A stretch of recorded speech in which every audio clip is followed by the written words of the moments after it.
Nagel, the best thing that she may have ever said, taking a 1-year-old to a cottage is a different experience now, Jen.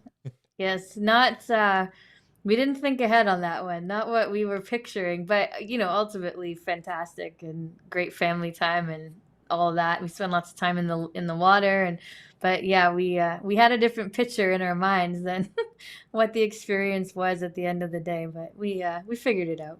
Yeah, it's all good. And that's Yeah. what I love. I remember there was so many, okay, I'm going to call it like it is. You're a young parent. I maybe not. Yeah. And I remember when we were young parents, everyone kept saying to us, just like live life like you normally do. And you know what? That might have been some of the best stuff we've ever done. Yeah. Yeah, it's a little different because now you got an extra set of eyes or a body or a human to look after.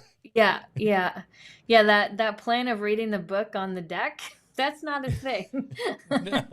But the experience of, being there and her experiencing all that for the first time was like, we wouldn't trade that for the world. It was awesome. Yeah, yeah, for sure. So, like, Yeah. is she eating mud and sand and everything else now? Mainly just sticks and rocks. She likes Good. to taste those. Yeah, Sand, she actually didn't like very much. She wasn't a big fan of the sand. But the smart. water, she kept trying to eat, like drink the lake water when she was in it. She thought that was hilarious. It's pretty Yeah, cute, actually. yeah. Yeah. I always Yeah. remember having our kids at the beach, and yeah, you forget that sand gets in every nook and cranny and everywhere else. That is true. Yeah. Yeah. That part was definitely true. It's all good. It's all good. So we evidently this is a real estate show somewhere in it. Yeah. And we've kind of taken the month of August off in a sense from hosting KWRC TV. And Jen said earlier, it's kind of quiet, but on the flip side, it may not be. So we're going to talk about what's happening in the market. And then, of course, over the last week or so, basically every government party has launched their platform, and along within that platform for the upcoming election is their housing platform or their housing plan. So Jen and I thought it'd be good to kind of go through a couple of them or a few of them and just kind of digest it and kind of figure out what it means. And just like any platform, there's going to be good stuff. There might be stuff you don't agree on, but I think, if we could just take all of them, put them all together, then we'd be laughing. It would be awesome. Yeah. There's a solution in there somewhere. Yeah. That's for sure. Yeah, Yeah. exactly. And we'll mention this throughout it too. Like, it doesn't matter what party gets in place. In a sense, it's what we have to work with, right? So it's being Yeah. able to be adaptable and to move along with that. So Yeah. the party of your choice might not get into power, but that's okay. I think what makes great realtors is the fact that they can adapt. Yeah. Yeah. And knowing that we have the support behind us with our different, organizations and regulating bodies that will help us adapt, right? And help us adjust and give us some guidance that way as well. Whether it's just your brokerage or it's CREA or RICO or ORIA, whoever that comes from. That's the nice thing about our industry, right? It does flex a little bit when we need it to. So, Yeah, absolutely. Well, let's roll the intro and get this show underway. yep.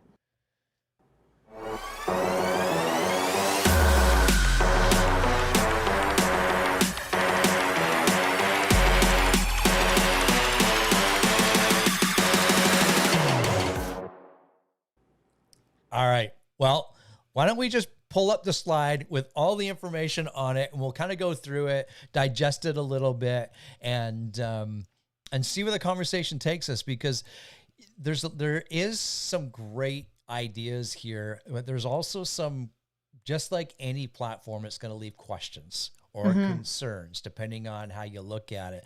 So this was floating around over the last few days, and I thought it would be important for us to kind of go through and have a look at it, see what it means. And of course, it's got the Conservative, the Liberal, and the NDP party there. And last week it was the Liberals that launched. I don't want to say first, but they got the most exposure from it because they had a big campaign around this. And there are some good things in here, and there are some questionable things in all of these, not just the Liberal, but all of these. Let's be very clear here, right, Chad? And I mean, that's the case with every platform and every election. There's some stuff that you're gonna like and it's gonna make sense, and there's some stuff that is gonna be questionable, regardless of which party platform you're looking at. But absolutely, yeah, there's definitely a range of that is smart and makes perfect sense to what is happening. Yeah, and if you've got Yeah. questions, if you're watching live with us or on the replay, drop them in there to the notes. Again, this is for informational basis only, and we're going to talk to these points with our realtor hat on, in a sense, and also investor hat, as well as a homeowner, because that's part of, if we look at some of these, and I'm going to jump in and around here, but a lot of this, a lot of the platforms here, hey Stacy, we see you there, is all about home ownership and making home ownership attainable, which I think, Jen, you and I think across Canada, we would all agree on that. Yeah, absolutely. It's been an interesting couple of years, and for first time home buyers or people entering the market, specifically, and for everybody, really, truthfully, but specifically for that group, and doing anything we can to help people get that opportunity is always going to be, in the best interest of everybody, across the board. So I think, yeah, that is the key to what we pull from here and what we look at, right? How is it going to benefit us regardless of which party it is? Absolutely. So let's just kind of roll along the top here. So the Conservatives are pledging to build 1 million homes within 3 years. Liberals, you can see there, build, repair 1.4 million homes over the next 4 years. And NDP taking a slightly different approach and building 500,000 affordable homes in 10 years. And all those things are great. The kind of the main perspective here, Jen, and we always hear this, is especially from developers, we're happy to build. We want to build. We want to build as fast as we can, but we get slowed down from the, what's the word I'm looking for? From the local government and the bureaucracy, in a sense, on, they acquire land, and by the time that they get their shovel into it can be years later, because of the permit process. The planning process takes time and effort to go through, right? Yeah, exactly. It's tedious to get to that breaking ground point. And the fact that all of the parties are acknowledging that something needs to happen there is great. I guess the bigger question is, how are they going to do it? Which in these sort of scenarios is never, those answers are never given, right?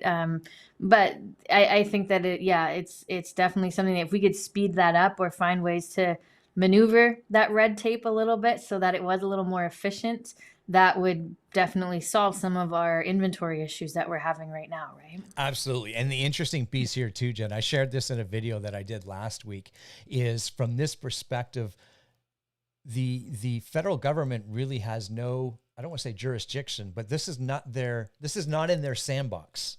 Right. The sandbox that gets held up, in a sense, is that your local government, right? The towns and those building offices. That's where it gets slowed down, because obviously there's rules and regulations that have to be followed. But that's the part that that's where we all have questions. Well, then what are you going to do? How are you going to make it easier? Right? Because they got to work with the local, or even, discussing more of the vacancy rates and what that looks like, as opposed to banning the cash flow that could be coming in, right? I don't know. That's a tricky one. I know a lot of people feel that if we remove that, then it would be easier for Canadian residents to get into the market. But ultimately, I think that it's not a small portion, but it's one factor of our market, right? Yeah, exactly. And there, in certain market centers like a Toronto or a Vancouver, we have foreign investment that happens a lot here. As you get into some of the smaller communities around Canada, it's like you said, it's such a small percentage of their market. It's not going to do anything to their market, their local market, right? So if you're in Calgary or Edmonton or Regina, I'm just trying to think of names, that foreign investment market might be so small, it might not even do anything to your local market. Right. right? Yeah. So Yeah. you know, always look at this from, well, how does this affect not only Canada, but how does this affect me living in wherever you happen to be, or investing or looking to buy in? The Yeah. next one is to me, I think would be well welcomed, yeah, uh, by a lot of a lot of people. Ease the stress test requirements for self-employed contractors. Let's kind of stop there, and then we'll go over the Yeah. next couple. That, you know, as realtors, we are self-employed, right? Yeah. We fall Yeah. into that category. For sure. Yeah. And selfishly, I think, yes, we would agree with that, right? Of course, we want it to be a little less strenuous to kind of get access to that cash that we're looking for to make those investments. Or, but we also work with a lot of self-employed. Like I do feel in the last few years, more and more people are going into that realm of either being self-employed or contracted versus salaried employee status. And it does impact their spending power right now a little bit more. I think it is a lot harder, right? So easing up on that, or changing it, or having a different model for the different types of applications, maybe would help with that a little bit. I can see that would help, I think, a lot of people. Yeah, exactly. Hmm. And this next one under the liberal platform there, the Homeowner Bill of Rights, to ban blind bids. So multiple offers, you would see, or you would learn to know what the other bids are, and give people the legal rights for inspection and transparency. It's a lot There's a there. whole lot of stuff there. And, Hmm. you know, reading through the different threads and posts on social media over the last week, you have buyers that are for this. You also have buyers that are against this, and of course you have sellers that are for and against this too. And the ones that take the time, Jen, to kind of understand what this means is there are buyers that love the multiple, or sorry, there are sellers that want that opportunity to have that multiple offer in our current Sure. system, right? Yeah. And Yeah. I know they're leaning on research and information in different countries like New Zealand, Australia. They have this scenario, yet Hmm. their market is on fire, so it has not slowed it down one bit. No, no, I know. It is interesting, right? When the market is moving, the economy is in a good position. Real estate is a popular area, right? It does tend to boom it. I don't know that um, changing how we do things is necessarily the right answer here. So much in regard to the process, so much as protecting buyers' rights a little bit more. And I know that going back to the different threads and stuff I was reading. I think it was Real Estate Hacks. I'm going to say it was that group. Barry LeBeau, who is well known, been in the industry a very long time. He posted a comment yesterday about this topic, somewhat a version of this, and he was talking about he processes cases through Rico, and that he reviews them and gives input, and he talks about the cases.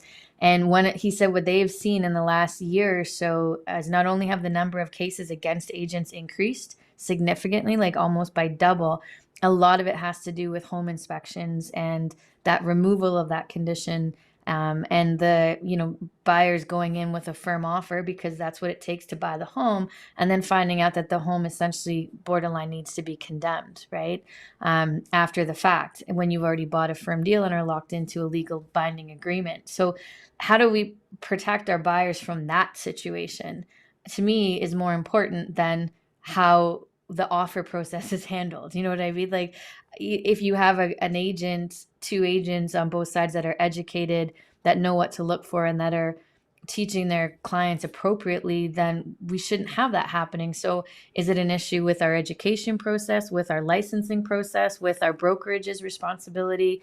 Where's that fall into this type of category versus blind bids versus not blind bids, right? I don't know if that's the biggest caveat to hang your hat on right now. Yeah, exactly.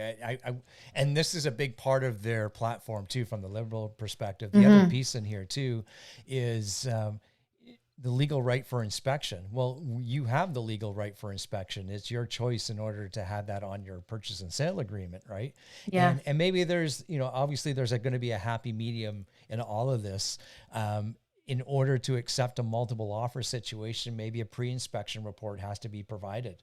I Yeah. don't know Yeah. what that looks like or the ramifications or even the logistics of that, but perhaps that's something. And there's a whole nother realm there too, because here's the other crazy thing. And this is not the topic of conversation today, but maybe it will be one day, is home inspections. Well, there's no national governing body like there Yeah. is for realtors, right? Which is so crazy when you think about it, right? Like that always blows my mind that there's not a regulating body, and that there's not it's not overseen really, other than that they need to have obviously insurance and things like that. But beyond that, it's kind of is what it is, right? It's a weird industry that way, actually. Yeah. Yeah. Okay. Moving on, because we got lots to go through here. Yeah. From the NDP column there, the third down, eliminate federal HST, GST on affordable home and rental projects. So this is interesting. And again, a great idea. The question that I have though is, well, what's affordable? Yeah. Right. That would save 13% on, a big renovation or a cost like that. Or are we talking like, paint and that other thing? Like where does it stop? I don't know. I think it's an interesting concept though. Yeah, I mean, again, that requires just a little more explanation or understanding as to what the thought process is there. If it's, purchasing the property itself, then obviously that's significant. But like you said, if it's more just home improvement projects, I don't think that's the biggest the biggest issue we have right now is that HST on those costs. So it just depends, I guess, on what they mean by that. And that's what's hard with these kind of when they roll out their platforms, because it's just all bullet point, right? There's no Yeah. there's no detail. Yeah. Yeah. Yeah. You're right. Here's the root of the issue is supply, right? Yeah. So how do we increase 100%. supply? And that's the question. If you're basing your voting on this in the next couple of weeks on the election, the Canadian election, and you want to understand it from a real estate perspective, we need to increase supply. So anything in here that's going to increase supply is going to just slow that pricing acceleration down, right, Jen? Like that's really what it boils down to here. Yeah, absolutely. And I mean, for us to get back on track, I think we're going to talk about this a little later when we talk about kind of it's quiet, but it's not. Is that whole our demand is just it's through the roof in our area, especially the GTA and surrounding areas, even going north of here. So, how do you create enough supply that it matters? Because that's really a bigger question as well. I think that's something that has to be looked at for sure. Yeah. And moving right along, so back to the conservative side, encourage investments in purpose-built rentals. This is something that's done now, but not, I think there's a lot more that could be done here. Again, we've got, and we're not talking about the mom and pop investors like, myself, for instance, because there always are going to be that segment. We're talking about the developers and so forth. Exactly. Yeah. And developers are in it for a reason. Mm-hmm. And it's dollar signs, right? They want to make money. They have investors that they're responsible to. And depending on the size of that development company, they might be a REIT, for instance, where they're publicly traded. And when they're publicly traded, that means they have to answer to their investors to provide a return. So I don't know what that looks like. I don't, sometimes there are incentives. You build purpose-built, will free up land for you. We'll give you this land, things like that. So anyways, that's interesting. 25% reduction in CMHC. There's more to this one, Jen. I quite honestly, I'll be honest with you right now. I forget what this all encompasses. But I do recall when I went through the information last week that, they do want to make it easier for CMHC to lend or insure properties, I should say, from that perspective.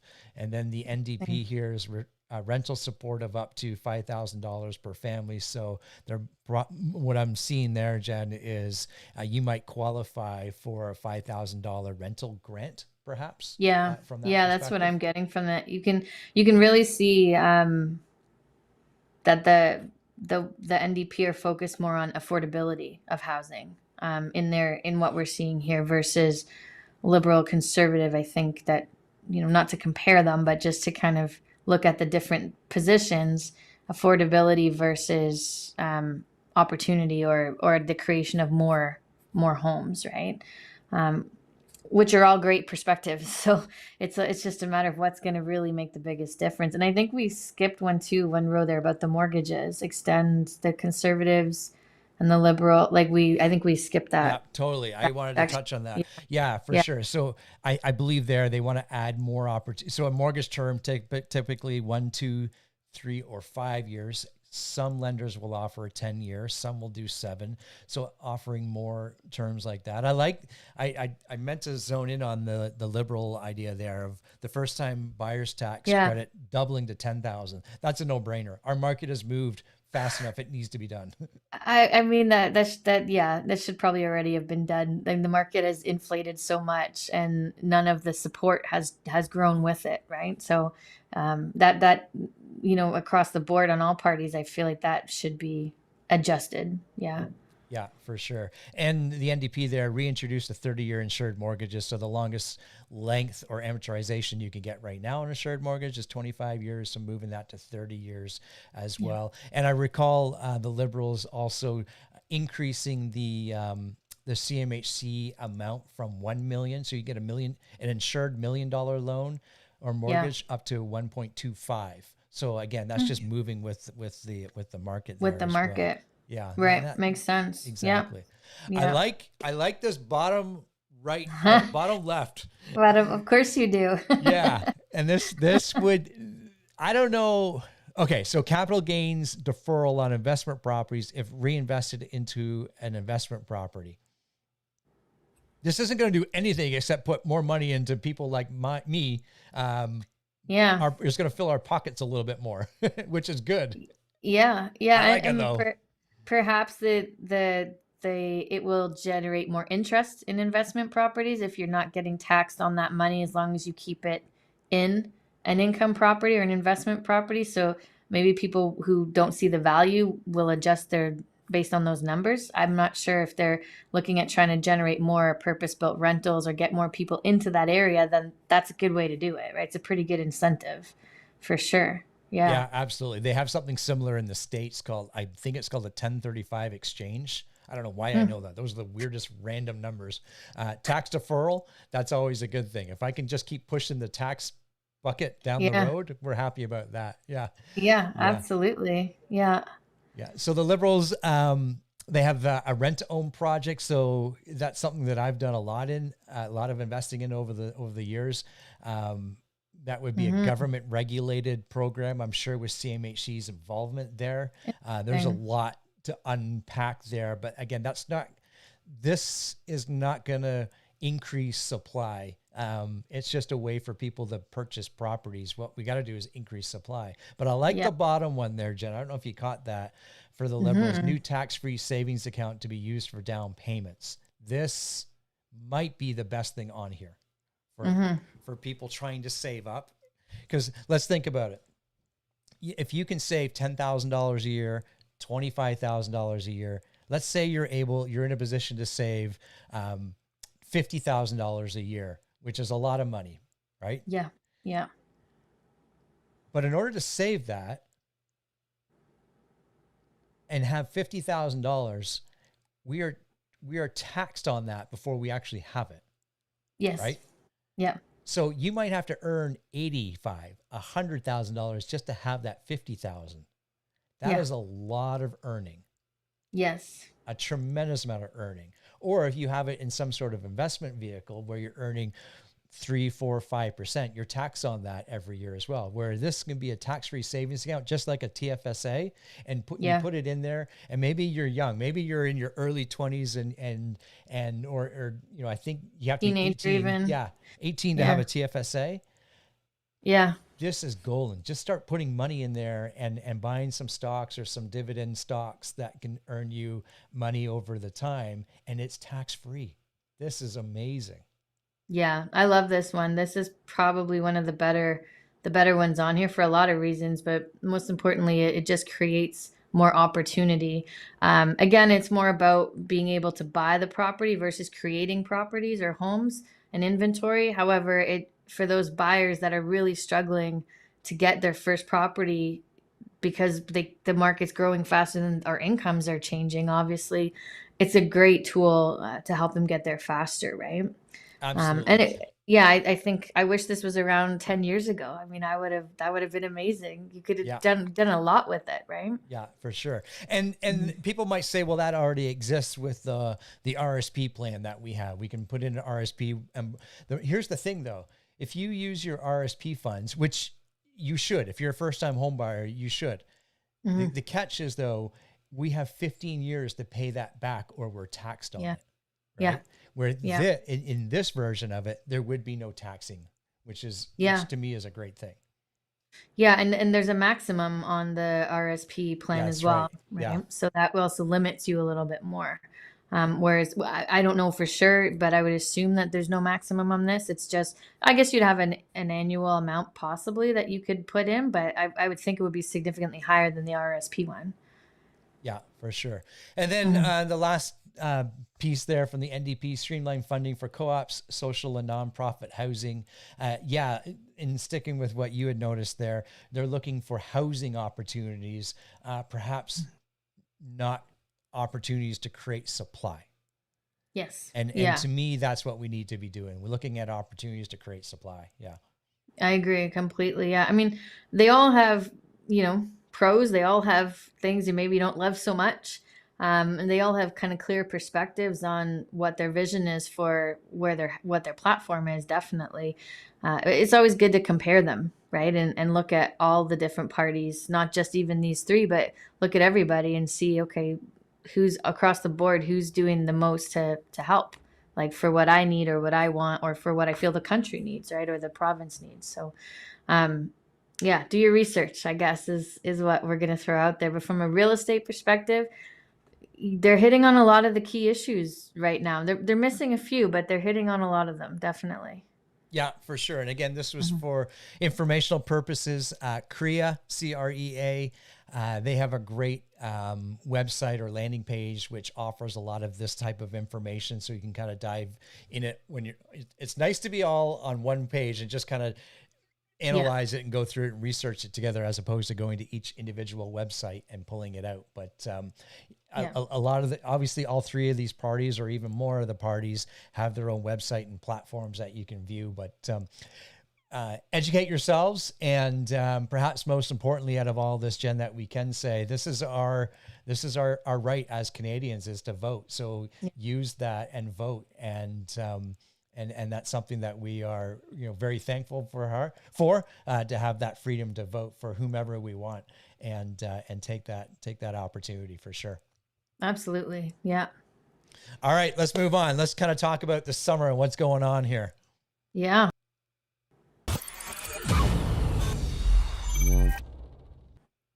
Okay, now we flip sides. How crazy is that? Good. Threw me off a little bit, actually. Yeah, keep the audience excited and whatever, confused. Maybe that's it, or us. Yeah, yeah. Confuse Beautiful. ourselves. Yeah, yeah. Yeah.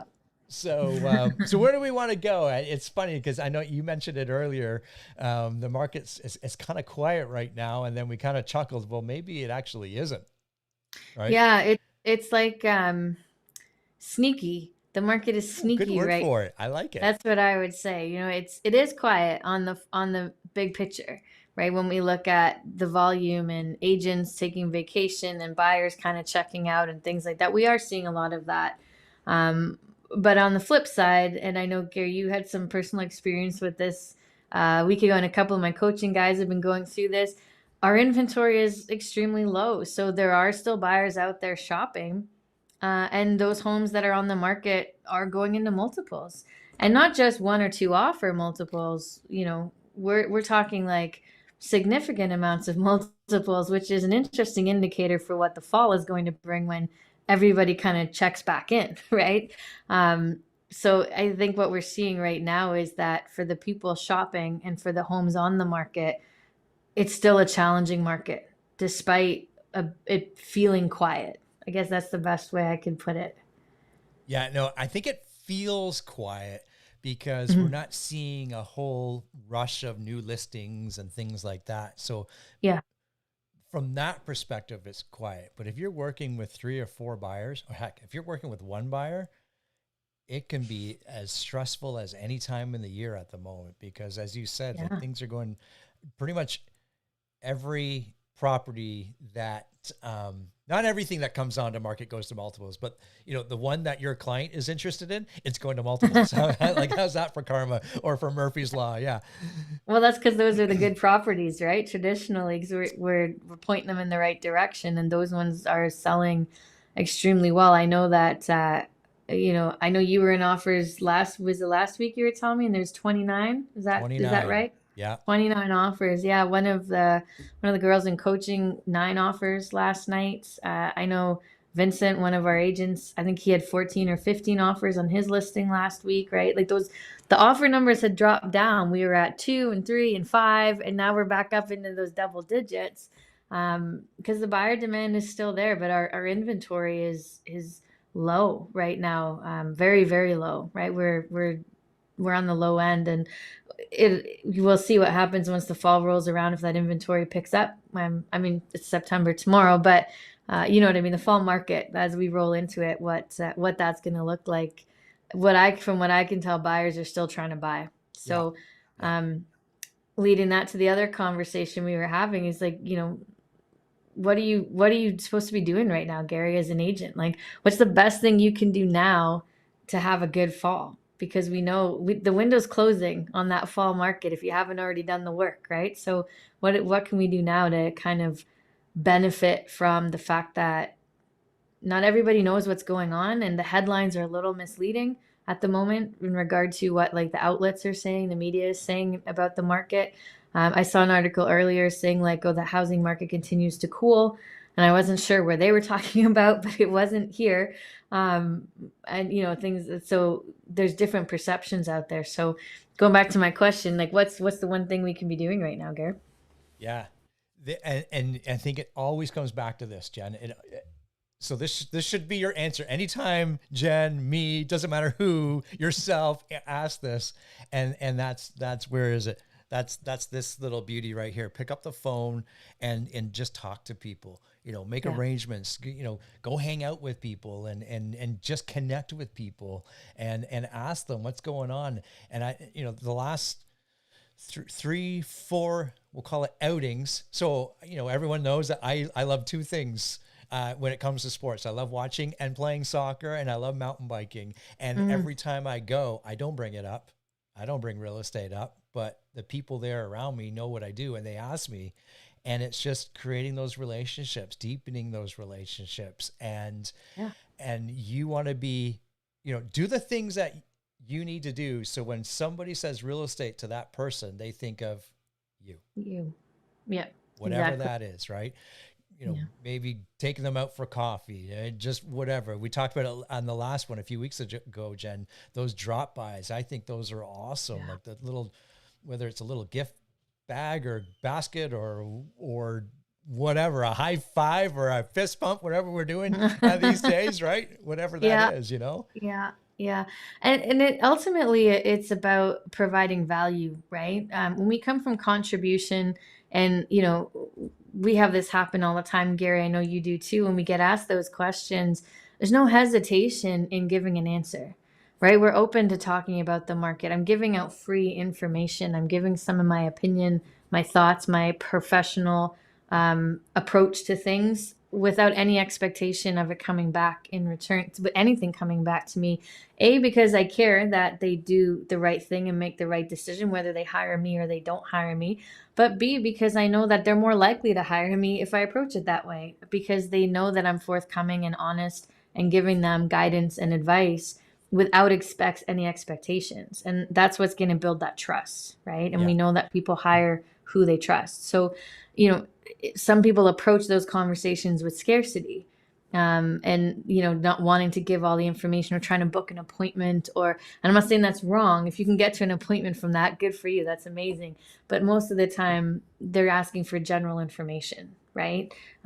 So it's always about, how do you solve their problem? How do you give them that advice? And going back to your answer on the phone, you're right. I know I teed that up pretty lightly for you, but the thing, I was talking to one of the coaching guys today, and I was saying, those people that you talked to in the spring that didn't buy, or that listing that didn't sell, or that they were going to go on the market and then they didn't, call those guys. Tell them what's going on with the market right now and ask them, are you still thinking about buying a home or selling a home in whatever area? That's your script, right? That's it. Yeah. That's it. It's simple, but you make the engagement and at least ask, because they might not know that their position has potentially improved, and they might be happy to hear that. You just never know, right? Absolutely. Absolutely. It's interesting because on Sunday over the weekend, I was at my 80th, my aunt's 80th birthday party. And Oh, that's cool. last winter, we didn't think she was going to make it. And now she's doing absolutely amazing. And That's awesome. yeah, it was really, really cool.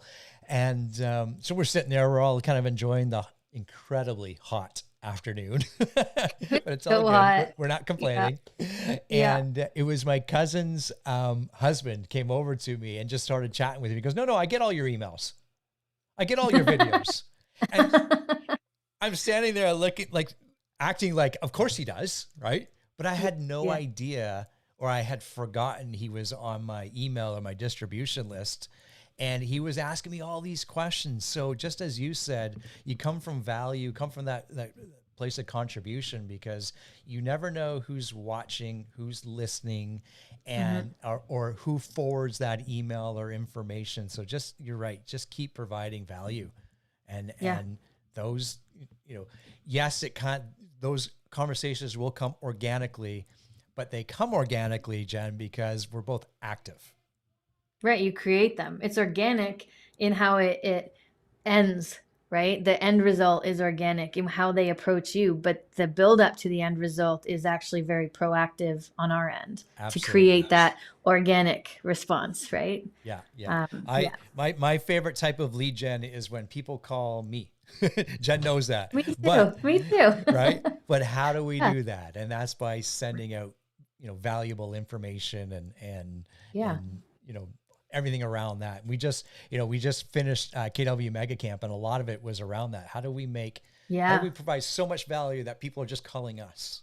A lot of relationship content actually on this one, right? Online leads and relationships seem to be the two biggest areas of discussion, which kind of shows you where our industry's headed, right? Not to say that the other methods and set aren't as important, because they're equally as important and equally as effective. However, I think the trends are shifting a little bit in regard to how people build and run their businesses. And I noticed that with Mega Camp this last week, that the topics were a little different than I was actually expecting. I was surprised by it. Yeah. Very good. Very good. Well, if you're with Keller Williams Realty Centers, we are excited for the fall months, our next season, if you will.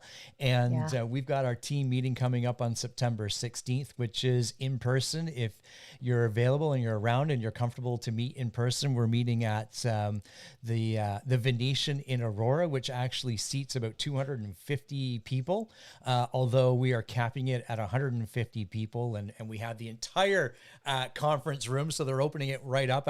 We went earlier today with, in fact, your husband, Jen Dillon, to just kind of remind ourselves what we need and what it looks like. But we are incredibly excited.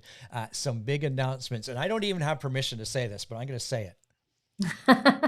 we are I'm not going to tell you what they are, but we are launching 5 new initiatives that are going to just change the way we do business at KW Realty Centers. It is going to give our agents so much more ammunition. Yeah, ammunition. That's the word. Yeah, good word. Thank you. And tools to better serve their clients. We are incredibly excited. I don't even have permission to say that, but I just did it. So no one's around to say no, Jen. Exactly. No one can stop us. And now it's been put out into the internet, so there's no taking it back. That's That's right. gotta be a record though. I love that. Five is I don't even think I know all five. I No, know I of a don't think few you of do. them, We've been working on a but I don't couple. yeah, I don't think I know all of them. So that's I'm just excited to like be in a room with people. Like there's some people that we coach that I've never met in person. Right. Yeah. It's all been on Zoom, right?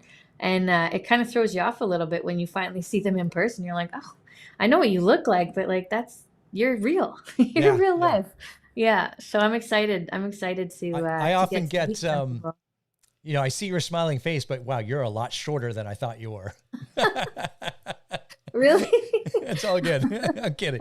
I'm kidding. Yeah, 5 new initiatives, and yes, it'll be in person. We will be recording it. We are cross our fingers looking for the solution to stream it. So Dylan, myself, and Mike Russo, we're looking into that, and that'll be our preference. But if not, it definitely will be recorded, and Yeah. we are really, really excited about that for sure. So, and our training calendar is coming out. It should be in your email boxes either tonight or first thing tomorrow.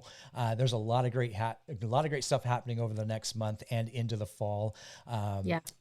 locally and nationally as well. So some good stuff there. And we are working on, Jen, nationally our next Ignite launch. So stay tuned for that as well. And yeah, anything else, Jen? I don't think so. I think I'm trying to think if there's anything I can add on to that, but I think you hit it. I think you got everything, Gary. Good, good, good. Here they Yeah. are. Oh, didn't see them. Those are the 5 initiatives. Oh, Awesome. I love it. I love it. Well, everybody, have a wonderful day. We'll see everyone on the next show. And in September, they start happening more frequently. And of course, you can watch us and connect with us on the replays and listen to us on your favorite podcast player of choice. Bye for now. Bye.